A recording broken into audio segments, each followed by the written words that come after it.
You get pressured, attacked, stalked, and hunted down for your own information.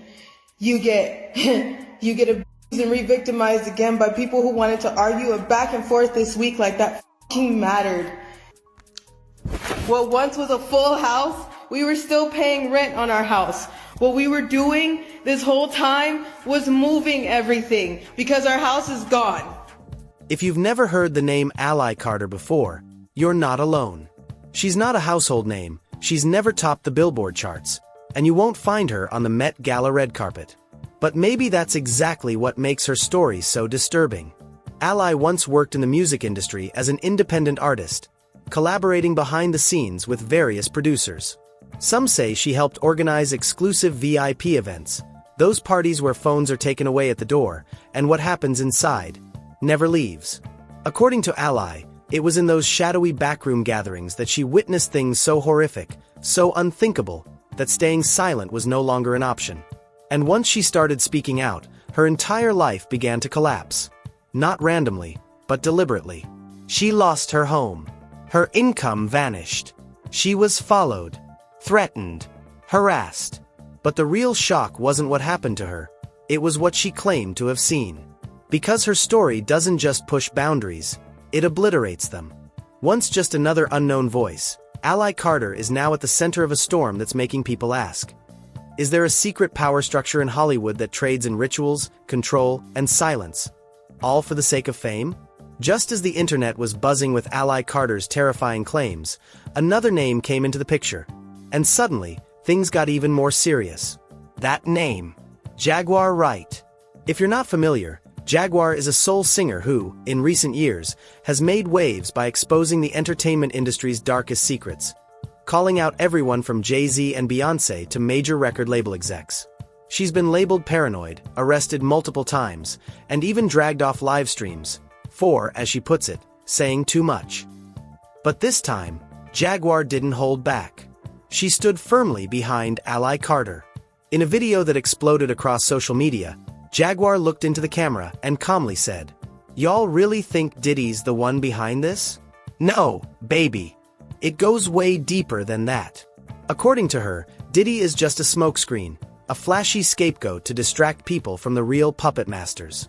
She hinted at something bigger, a powerful underground network that allegedly uses fear and manipulation to control the entire entertainment industry.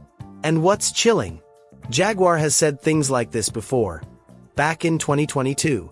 After that, she faced vague arrests, home raids, and repeated bans from social media platforms. People started wondering, is Jaguar really crazy?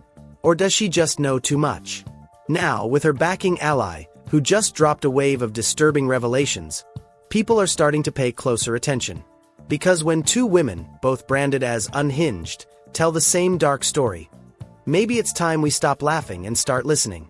If the beginning of Ally Carter's story had people confused, what she revealed next had the internet completely shaken. Ally claimed she had witnessed, firsthand, some of the most disturbing, horrifying things imaginable. And these weren't rumors, not stories someone else told her. These were things she says she saw, lived through, and barely survived. She described a secret event within the industry that insiders allegedly called Pig Night. No stage lights. Just dimly lit rooms, slow music playing, and so-called special guests. Young boys and girls brought in with no ID, no records, no families to trace them back to. According to Ally, these children were restrained by metal hooks hanging from the ceiling and forced into degrading, unspeakable acts that most people wouldn't even believe existed. And as if that wasn't horrifying enough, Ally claimed some of the attendees had specific preferences. Preferences that involved the kids not being allowed to eat beforehand so they would get physically sick during the ordeal. She said they were humiliated in the worst ways possible, and that the entire thing was filmed. Sounds like something ripped straight from a banned Reddit thread or a twisted horror film, right? But what made people stop scrolling was how specific Ally got. She described the lighting, the camera setups, the timing of the events, even the metallic, coppery smell in the air. These weren't vague generalities. They were details that would be hard to invent without having actually been there. Ally said she wasn't just a witness. She was forced to be part of it. Threatened, intimidated, silenced. And the only reason she's speaking out now? She says she just can't carry it anymore. In one heartbreaking live stream, she said, "I cry every night. I see those kids in my dreams. They called us pigs, because pigs will eat anything. And if we survived, they believed it meant we were fit to keep using." If Ally is lying, then she has one of the darkest imaginations ever. But if she's telling the truth, then the industry we celebrate might be standing on a foundation of pain, secrets, and shattered lives. And we, the audience, have been applauding, without even knowing. Soon after Ally Carter's disturbing revelations started going viral, the very thing people feared most actually happened. One night, while she was away from home, her house was broken into and completely torn apart. Shattered windows, furniture flipped, belongings trashed like someone was digging for something specific. And the most chilling detail: her personal hard drive was gone, the very one she said contained evidence. Videos, photos, and names tied to what she had exposed. When Ally returned, she didn't scream. She went live. Her face pale, hands shaking, voice trembling, eyes red from lack of sleep. She slowly walked viewers through the damage. She pointed to every smashed window, every kicked-in door, every blood-stained shard of glass. And then she said the words that sent chills down people's spines. "They didn't come to scare me.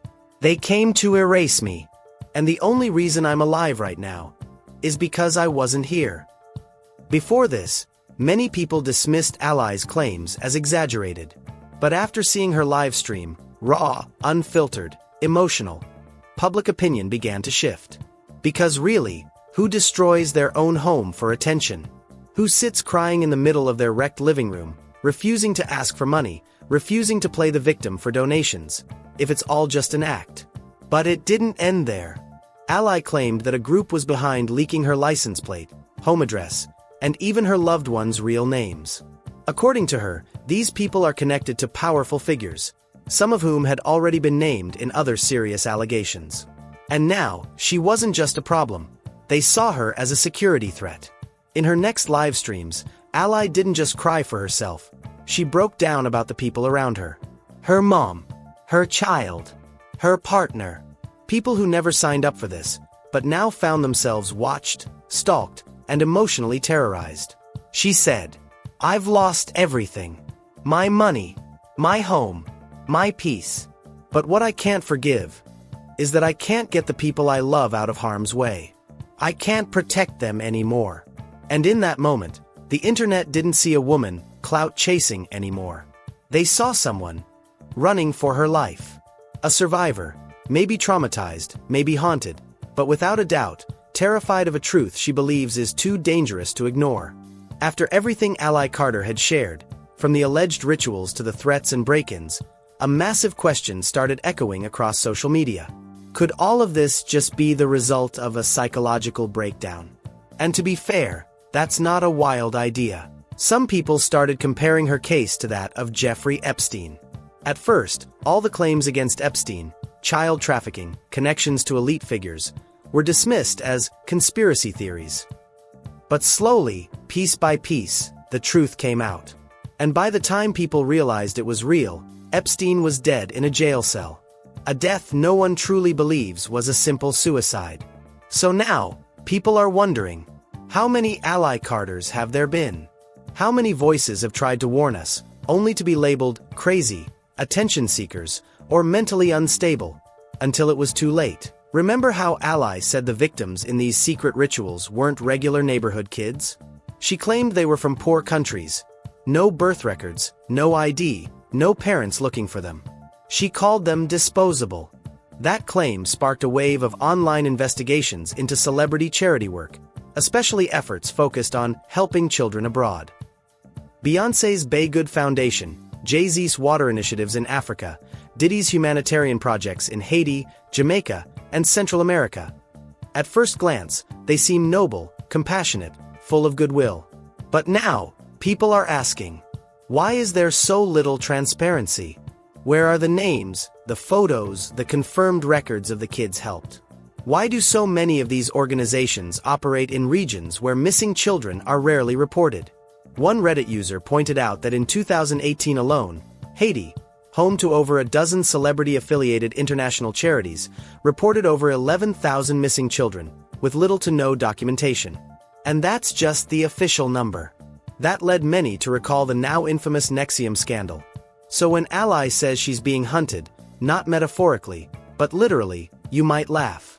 You might say she's paranoid, too sensitive, making it up for views. But if one day, you log online and see a headline that reads, Ally Carter found dead under mysterious circumstances, will you still think it was all a joke? The easy reaction is to label her crazy